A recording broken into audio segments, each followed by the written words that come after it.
Sveiki.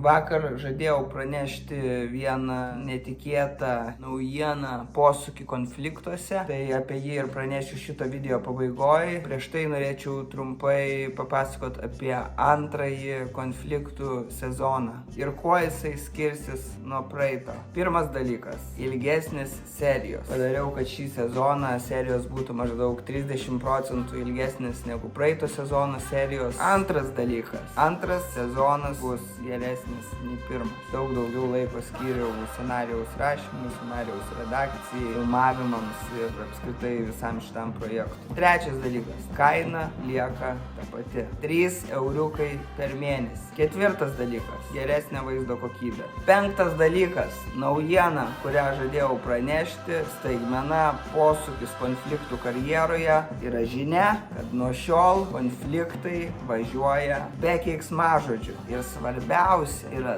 tai, kad jūs net nepajusit skirtumų. Kviečiu prenumeruoti, žiūrėti serijas ir patys tuo įsitikinsit. Iki!